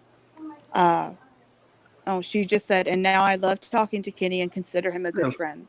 There you go. Alhamdulillah. And you know what? Honestly, that I consider her a really good friend too, and I think she's a lovely person. Sister Carrie, may I ask you something very quickly? Me? Yes, you. May I ask you something very quickly? Uh-huh. Could you imagine Mindy Domir with a hijab? Just as an image. I can imagine anyone with hijab. Would she look beautiful in it? Every woman, in my opinion, looks more beautiful with hijab. MashaAllah. Allah. That's what I wanted you to say. Allah. Okay, carry on. I'm sorry. Every woman, in my opinion, looks more beautiful with hijab. But a hijab is not, valid unless it's their choice. It's not valid. Like, you can't just throw a scarf on someone and say, "Oh, look, they're more beautiful." It's only beautiful if they accept it in their heart. Well, and also on top of that, like, falls in line with what we're talking about today, just overall modesty in general. But I wanted to mention, I wanted to mention, she is, like, the way that she is acting, she's displaying one of the because hijab is not only that, it's a code. It's not only just a code of dress, it's a code of behavior. Yes. And she's displaying very in the way that she acts and conducts herself, and how she's not just out here cursing and, you know, saying bad words and using bad manners. And, you know, she's using very good manners, and she's being kind to everybody and very civil, and she's being a very pleasant lady. That's right. And that is exactly the code of hijab, for your self conduct. Yeah. So she is in sort of you can say in hijab, in that aspect of hijab. She's not physically dressed in hijab, but she is embodying hijab in her conduct. That's right. And that's what Muslim women, or just any decent woman, you know, any polite person is. I don't want to just limit it to Muslim women, because there are non-Muslim women who also embody these things, but they don't necessarily, you know, dress this way. But Islam gives it a name and says that this is hijab. This is why it's so beautiful. It makes a system, a way of life, and it says, like, this is how God expects you to act. This is how he expects you to conduct yourself. This is how he expects you to dress. This is not for men, or for, you know, to keep, you know, I mean, like an additional protection is that it you know, keeps perverts and men who are, you know, not great with their intentions and their own mentality. You know, a benefit, an added benefit is that, yes, it does keep them, you know, at bay from you, and keep them from bothering you more. That's an added benefit, but that is not the purpose. The purpose is because this is a form of worship. This is my form of worship. It's in the same way that my behavior is also my form of worship, my ibadah. This is how I act and how I raise my children, and how I have intercourse with my husband. That's a form of ibadah as well. And That's right. you know, because Allah tells us that all of these things are forms of worship to him. And how the code of hijab, if you will, I'll call it a code system of hijab, that's better. A system of hijab for men and for women. I'm a women's specialist, so I'm going to talk about women, specifically women and girls. It teaches us about, like, how we're supposed to manage our menstruation, how we're supposed to manage our tahara, how our cleanliness, how we're supposed to, just manage ourselves in every aspect. It doesn't just say, well, A, B, and C. No, it explains all of it for us, so that we're not having to, like, figure it out, for ourselves and leave it, to question in our own mind. Islam is a comprehensive system. It's not a belief. It's not only a religion. It is a religion, but it is I don't even like to call it a religion, because it is a lifestyle, a complete way of life. How to be a mother, how to be a wife, how to be, a good woman in general, how to be a good man, how to be a good husband, how to be a good father, how to be all of those things. It's clearly, the system of hijab is very, it touches on all those subjects, really. It touches on how to act when someone angers you, how to dress so as to command respect from other people towards yourself, how to dress so as to give a good impression of you, because you yourself are an ambassador of Islam. Every single Muslim is an ambassador of Islam, especially Muslim women. And the way that we dress and act outwardly, those are the two most important the two most important things in how we represent our religion and way of life to other people, especially when we live in a secular country like America. So where a lot of the people around us are not Muslims.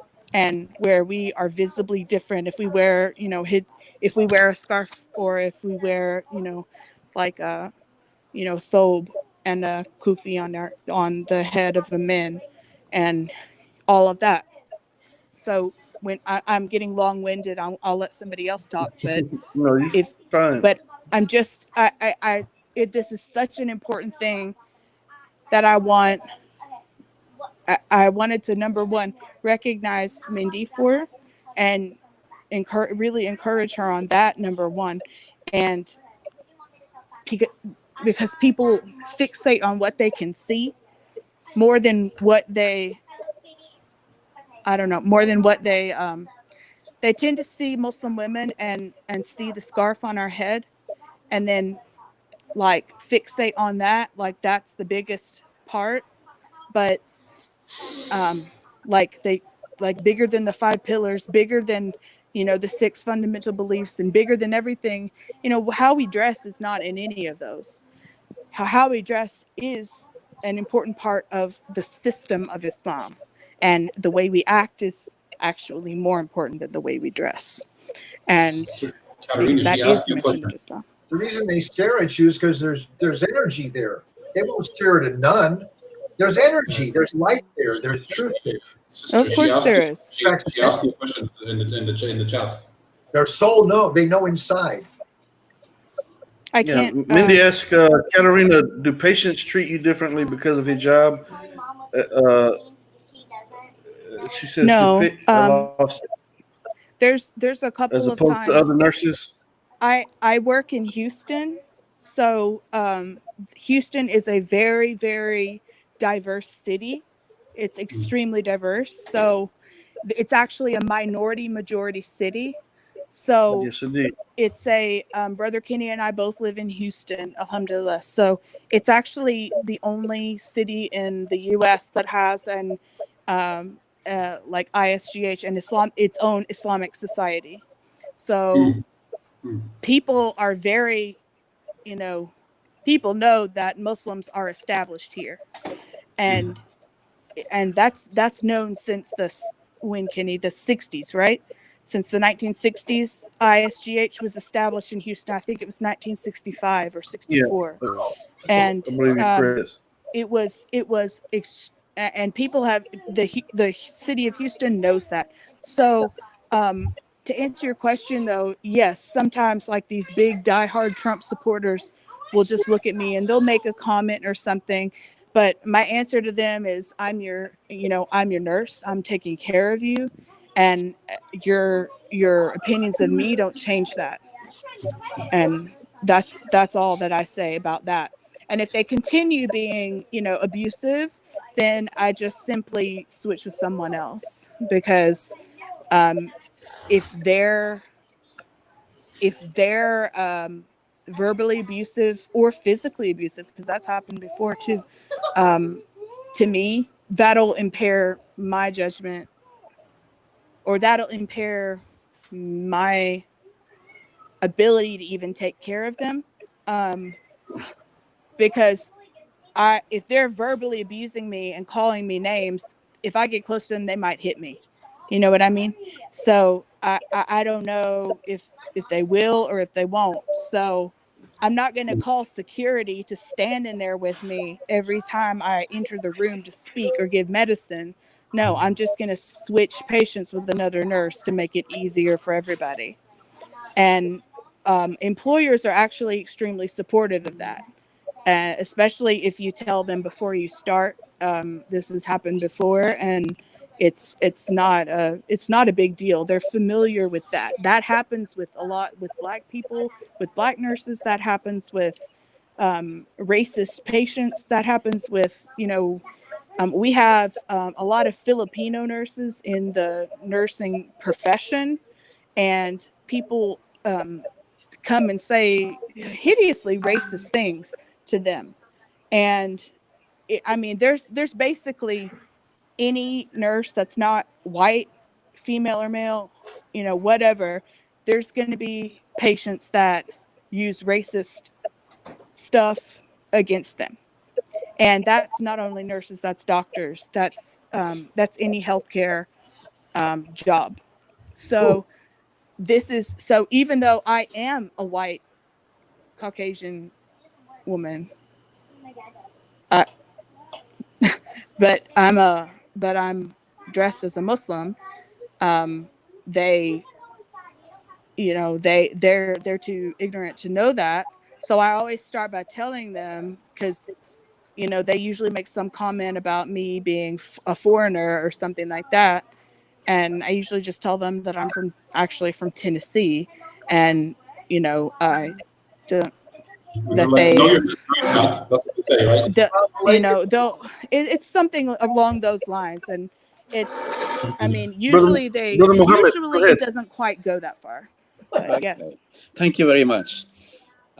Sister Katrina, thank you for sharing your good thoughts. And, you just said something that, a woman Muslim. When I joined first time this panel, if we look at the panel, I can see so many different races in the panel up here on the screen. First time when I joined, until just right now, when you just mentioned our skin color, Caucasian or white, I just realized now. Oh, hang on, who is who? I did not really even think about who looks like who. All I was listening and focus on what we are talking about. My whole emotions were Muslims carried typically on. don't. Yeah, Yeah. uh, because It's not Islam important. actually, our religion has actually taught us never look at the skin color, think what they are That's right. talking about, That's right. and we focus on each other views more than what we look like. Uh-huh. So I just realized that Brother Sanford looked like me, though he is probably Caucasian. If I Yeah. take my glasses Brother off, and Kenny, myself, and Brother Sanford, we're all Caucasians. Yeah. All no, three of us. I agree. But I'm the sincerely, I never thought about it even, because what actually joining all of us on the panel is Islam. That's And right. sincerely, bottom of my heart, you guys are absolutely all good. I say so many times, but I never thought about the races we carry. It's But most common my thing. children And are look not at the panel, so Caucasian. My beautiful. children are Desi. Yeah. And look, our panel is so, all the varieties are there.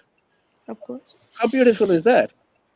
And the beauty, all beauty comes from Islam. Of course. Absolutely. And I always feel that the gentleman on my right skin, Abu Huraira, to me, mashallah, is a lot more better human than me because of his deeds or his knowledge or his deen. This is the criteria we always use. So we should not stray from our topic. The moderator is carefully watching. Okay, I'm just a humble No, Muslim. no, I'm trying to no, that's learn. great.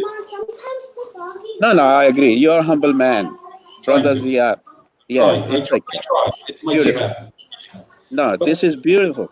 by the Agreed. way, Yep. I am, with all due respect, I am the biggest mix here. The biggest.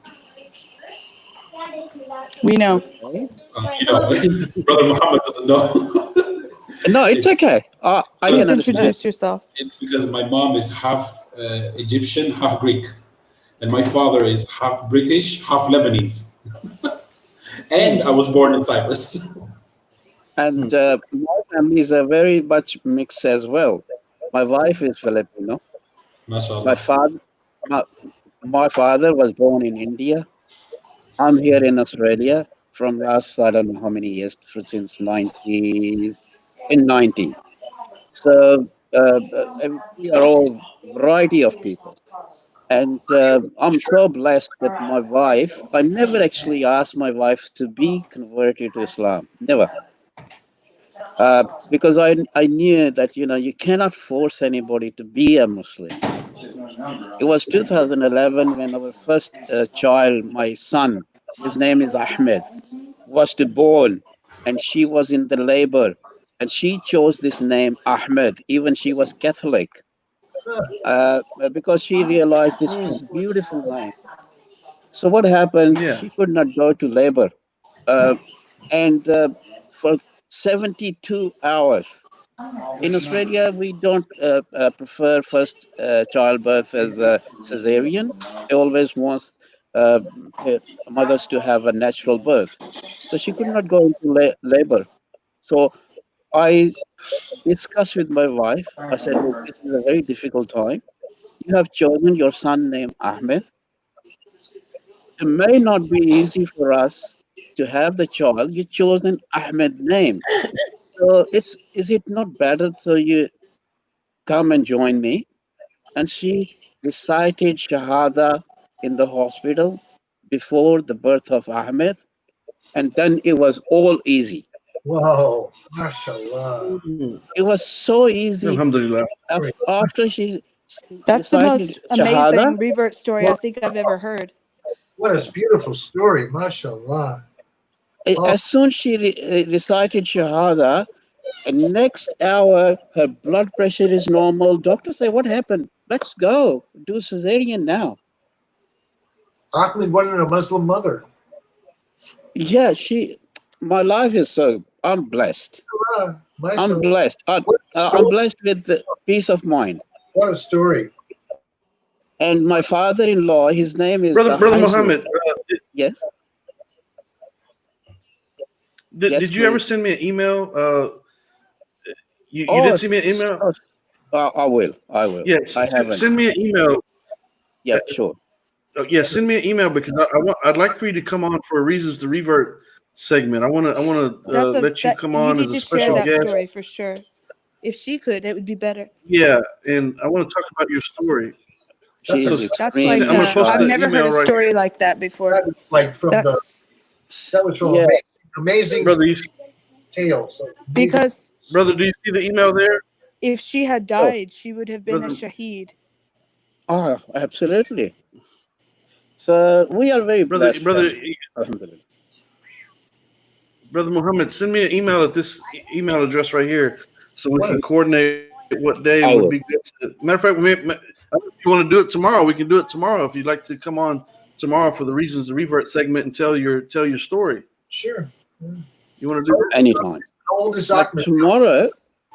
Tomorrow I've got kids' school. Something is tied up my time there, but we will talk about it anyway. Send me an email and we'll discuss it, inshallah. Yeah. Sure. By the way, that, just briefly, Muhammad, I sent you a message in the private chat. Did you read it?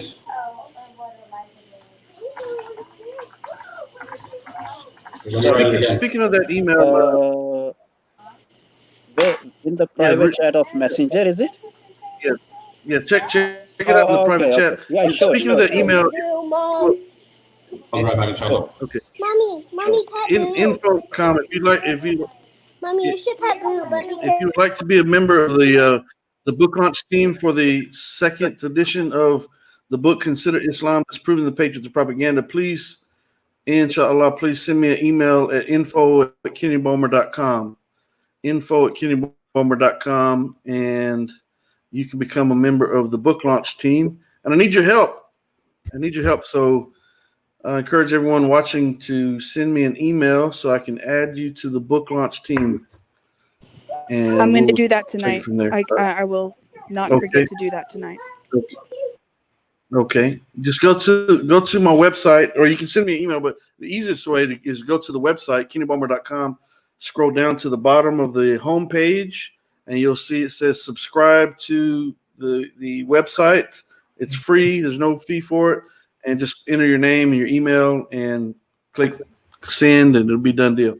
And that'll put you on the list for the book launch team. So, yeah. So, alhamdulillah, I think it's been a good show. And hopefully we've... I can't get over that. That's the most amazing revert story I've ever heard. That is a beautiful That is a great story. Ever. That's a absolutely. That moment of bringing a child to the world, that's the moment where a woman is closest to death. closest to death. That's why if we die in childbirth, we become a martyr, because that's the moment where the veil between this life and that afterlife is very, very thin. When that It happens, used to be like That's right. 1 in 3 women used to die in childbirth, and people used to like get ready for, death when a child came. And it was just before, the age of modern medicine. It was such a ominous, everyone was anticipating, Muslims, of course, saying, may Allah's will be done, but still being a little bit scared because so many things could go wrong. That's why women are elevated so high for that station. Wow. Being Yep, that's right. Go ahead, Brother Sanford. Sister Katrina, I have a question for you. Yes. What's the story like? What circumstances turn up where the baby is actually pulling the mother into Jannah by the umbilical? Oh, yes. If a child, once, it made me cry. It was like, tell the story, please. Yes, I'll tell you. That story is that hadith is what I held on to when I lost my own son. That's the only thing that got me through that that part of depression when Danielle passed away. So the miscarried, what it is the miscarried fetus will, obviously, every child that dies is taken to Jannah right away. We know that already. The miscarried fetus is actually a little bit different. The miscarried fetus, Allah, brings that miscarried fetus to the gates of Jannah, the highest gate of Jannah. And the angels, tell the miscarried fetus, come and enter Jannah, and enter and enjoy all the pleasures of Jannah because it's yours. And the fetus says, I can't enter without my carrier, which means my mother. I'm going to wait here until I'm joined by my carrier. And that even if the carrier, the mother of that fetus, of that miscarried fetus, was destined for Jahannam, for the fire of hell, that the fetus would save her from the fire of hell, that Allah gave this permission for the fetus to save its mother with the cord of its umbilical cord and bring its mother into the gate of Jannah with him, him or her. And yes, and that's like the only in Islam, that's the only like very like clear-cut case of guarantee, besides the shaheeds and besides the children and mentally incapacitated people dying, in childhood. The mother of the miscarried fetus is guaranteed Jannah because her fetus is guaranteed to save her by Allah. And that special permission was given to the miscarried fetus by Allah, and that's a promise that He gives, because the devastation that mothers go through is unreal, and the mothers, Allah hears the cries, of the mothers, and it's unreal. It's unreal. It's for 2 straight years I was not okay, and it's been 2.5 years now. I just started being okay again, and it was very, very, very difficult. And now not only for me, but for my kids and for my husband too. And explaining death and all of this to my little ones were, that wasn't really something that I had explained to them yet, because they hadn't ever lost a family member or, had anything like that. But this one hadith it's hanging in my bedroom, actually.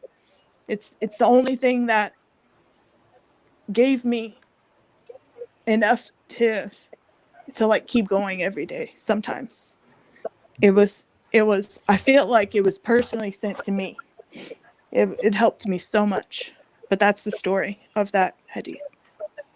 Your presence here is it's so beautiful. It balances all us ugly guys out. I'm telling you, to have the feminine force here is like such a blessing to balance this whole effort. It makes it balanced. If it's just all guys or just all girls, it's like. But this, you create such a balance here. I'm so grateful you're here. I'm so grateful Allah put you here. Jazakallah. Alhamdulillah. Go ahead, Brother Ziad. There's something I would like to mention regarding the Islamophobe that was here earlier. If that's okay. It's only going to take like 30 seconds. Okay. I just confirmed with something that just happened in backstage, and not only in backstage, but on Facebook. I just confirmed that this person has Facebook. Yeah, I'm sure he does. Do you want to know? You know what his Facebook is? I wish I knew. Do you want to know the reason? If the brother will allow me to say it, I will say it. If the brother will allow me to say it. Okay, mashallah.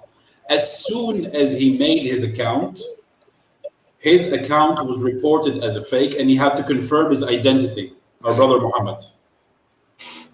And he confirmed his identity. But in order for this to happen, especially when you make your first account, account on Facebook, Facebook doesn't shut it down, especially if your details are true. Someone has to report it, and then you have to confirm it.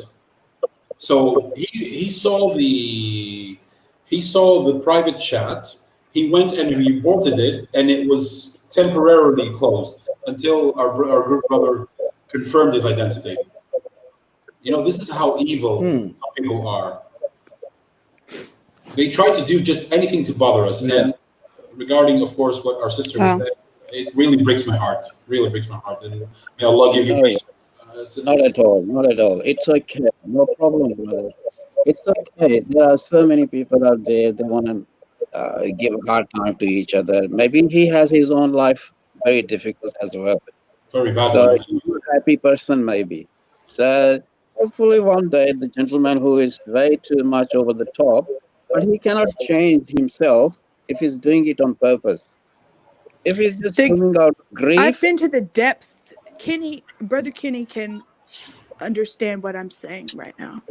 I have been to the depth of the very bottom of despair. And if I didn't have my children and Islam, I would have probably contemplated ending my own life. I was that devastated.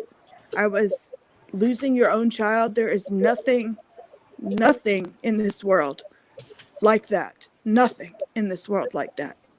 And without Islam to help me, and without my children, obviously my reason for existing is them. And it's also for Allah and to do, what he expects me to do in the world. But, and my husband, I don't want to act like he didn't do anything either. He carried all of us on his back, me and our girls. So when I couldn't even walk, he carried the three of us on his back for 2 years, when I was not okay. And he deserves all the credit for that, because I was a mess. I was a total mess. And he held all of, me together. His mother, by the way, his mother was the one who delivered my son and helped me at home because it was that kind of situation, like an emergency situation that happened suddenly, and she was there to help me, and I owe my life to my husband's mother. She's like my own mother. I love her just as much. And she was just as broken as I was, and he was. And my husband carried her, me, and our children for a very long time. And he never even had a time to grieve for himself. And maybe he was the whole time, but he was so broken. And even through all of that, I never had the desire to hurt someone else, to attack someone else, or to go and, like, you know, target a group of some other people and just hurt them. I never, that is not in me anywhere. Like, how is that in some, I don't find that as a, I know that people have psychological problems. I know people have mental problems. I know that there are mentally disturbed people. I know that those things are real, and I know that that does exist. But I mean, if assuming that you do not have those things, and assuming that that is not part of the situation, I mean, I know that people suffer a far greater trauma than I do.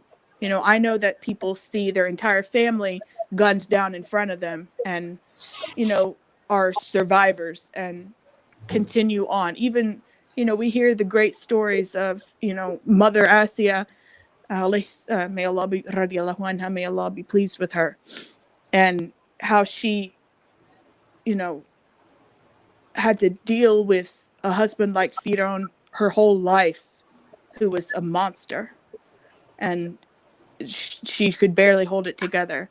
I couldn't imagine a life like that.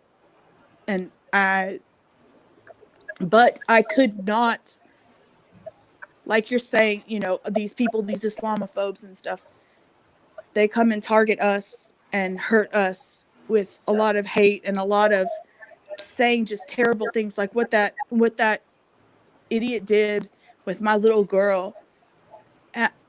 How could a man think about doing that? Like, I can't get it in my head. I don't think any Muslim, any actual Muslim, could get it in their head. It never crossed my mind even one time that I wanted to hurt anyone or make anyone feel sad. I didn't want anyone to feel like I did. I mean, I was sad. I was terribly sad. I didn't want anyone to feel like I did. I didn't want that for anybody. And oh my God. And these people, like, they want to hurt other people just because they are not okay. But that's not, I don't think that's a valid excuse, because Muslims get hurt all the time. We get hurt just like they do. We go through the same things in life that these other people do. But we don't want to hurt other people. I just don't understand that. I just don't understand that. Yes, Brother Sanford. You know, just like when we fast on Ramadan, fasting isn't just with your food. Fasting of the ears, not listening to bad things, fasting with the eyes, fasting with the thoughts, fasting with the tongue, with what we say. The same goes for hijab. The hijab is the cloth, but it's also hijab of the same of all of our senses. It's screening our senses so that we're focusing. When someone looks at us, they don't think about sex. They think about Allah. That's the whole idea. The whole idea is that when someone looks at a Muslim, that's a very good way to put it. They should think about Allah, not about, wow, look at that. You know, it's like, that's the whole idea. It's the whole idea. It's like Muhammad Ali. That's right. It's such a big. Does anybody want to tell? I think in honor of Muhammad Ali, our brother Muhammad Ali, who told such a beautiful thing to his daughters. I don't want to.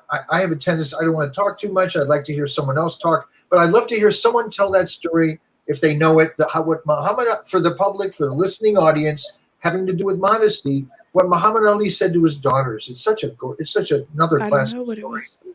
Do you know it? I'm not sure what that is. All right. I'm not sure. I'm not sure.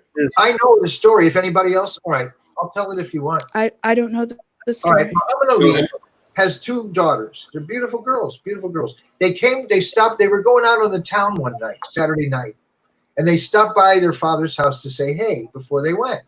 So I presume probably the limo pulled up and they went upstairs to see their dad, and they came in the house and saw their dad, and they were all scantily dressed. They were going out clubbing. And in New York, it's like scantily dressed is normal. It's not like it's normal. If you're not scantily dressed, you look weird in New York on a Saturday night, in the summertime. Anyway, they go inside. Muhammad Ali was joking around with him and stuff, and he sat him down and he told him a story. He said, you know why? He said, you know why pearls are in the bottom of the ocean? He says, you know why gold is, you got to dig for it? You know what they're going? He says, because they're precious, and Allah didn't leave anything precious just laying on the surface. People got to dig for precious. And you're like laying out all your gold and your pearls and everything. He says, people got to dig for that. That's not something you just lay out in public. He says, Allah hides his treasures. And I couldn't say it anywhere as close as he could. I mean, you tell the words he's used were so. He was telling his daughters. He had a way with words. Without telling them, you shouldn't dress like that. He was telling them in such a loving way. He had a wise way. That's right. It was a beautiful, and I'm gonna send that over to your friend, and I think it's a beautiful. People who are listening in, look up the story about Muhammad Ali talking to his daughters. That famous story about Muhammad Ali talking to his daughters. All you young ladies, particularly, read that story. Let it be your advice, his advice to you as well. Yeah, and I think that's a good thing to end the show on. I think we've covered this issue, and obviously we're going to talk about it some more in the future. But we were trying to address modesty and the importance of being modest in our physical appearance as well as our actions, our deeds, our words. And I pray that Allah subhanahu wa ta'ala gives us all more knowledge and wisdom and helps us to utilize that knowledge and wisdom to the best of our abilities. I pray that Allah subhanahu wa ta'ala has mercy on each and every one of us on the day of judgment. And I pray that Allah subhanahu wa ta'ala helps those people that are struggling in far worse ways than we are right now, people struggling with the COVID-19 and loss of life and the loss of their employment and finances and all those difficulties. I pray that Allah subhanahu wa ta'ala helps each and every one of us pass our tests and trials. I do bear witness there's no God other than Allah, and I bear witness that Muhammad sallallahu alaihi wasallam is the final servant, the seal of all prophets. Ashhadu an la ilaha illallah, wa ashhadu anna Muhammadan abduhu wa rasuluh. Alhamdulillah rabbil alameen. Thank you everyone for watching. Please click on the Patreon link, become a patron for Consider This TV, share the link, subscribe. We need your help, inshallah. We need your help. This is Dawah. Dawah is Deen. We need you to be a part of our team, inshallah. So may Allah subhanahu wa ta'ala bless everyone for their efforts and their intentions. And I leave you by saying assalamu alaikum, rahmatullahi wa barakatuh. Peace be upon everyone once again. And we'll do it again tomorrow. Matter of fact, we're going to have tomorrow's show will be an Ask a Muslim series, and we'll be answering questions about Islam, inshallah. So assalamu alaikum. Assalamu alaikum. Wa alaikum salam.